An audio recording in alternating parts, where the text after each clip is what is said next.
Hello dear friends, welcome to my channel Learn English with Noor. I hope all of you will be fine. If you're new on my channel, so please subscribe, watch, like and share the video, and also press the bell icon to get notification about my new videos. So without wasting your time, I am going towards the topic. So let's start with the name of Allah.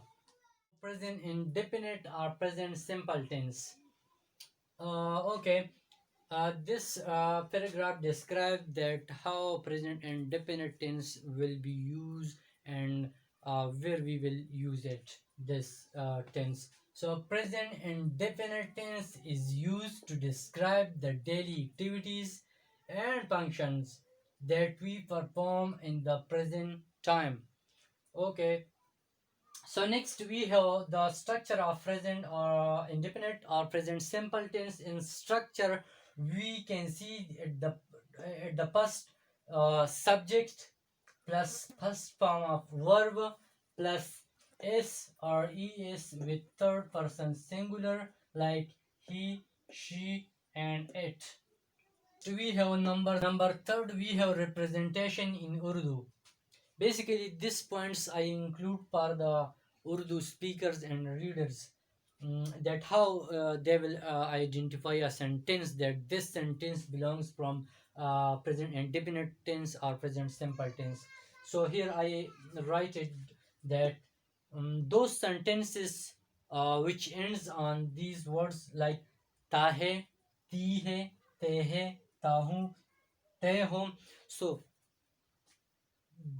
that sentence will be from present indefinite or present simple tense. Okay, number fourth, we have simple sentences. In simple sentences, number first, we have example, we have I go to bazaar.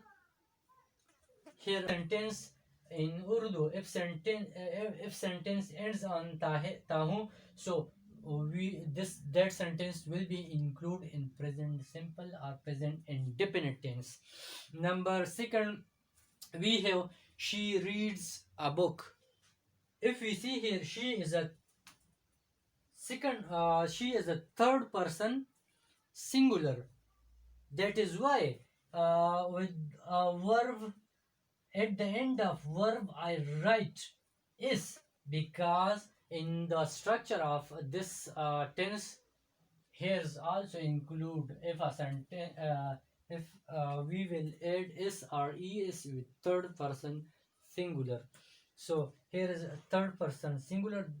I add is with the verb. So here I translate in Urdu, wo kitab padhi hai.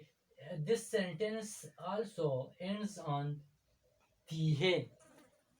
So here is also we have ti hai in the representation.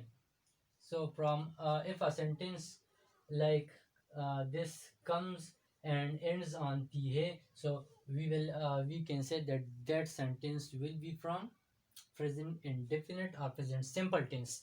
Number third, we have it rains.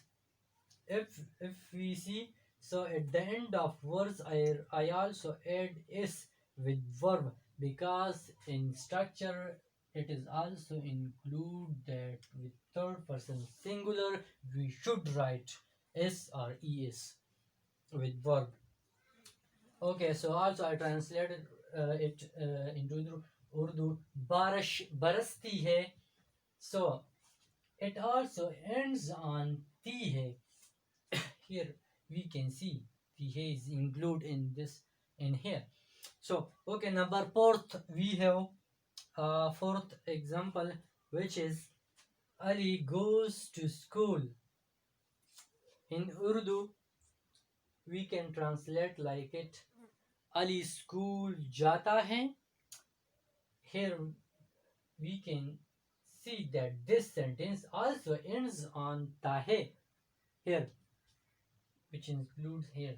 So we can say that this sentence belongs from present indefinite tense.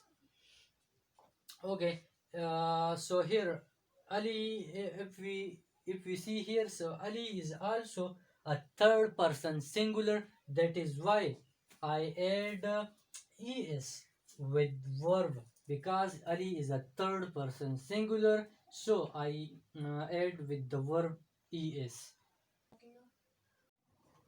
Thank you so much for watching my videos. Please subscribe and watch, like, share the videos, and also press the bell icon to get notification about my new videos.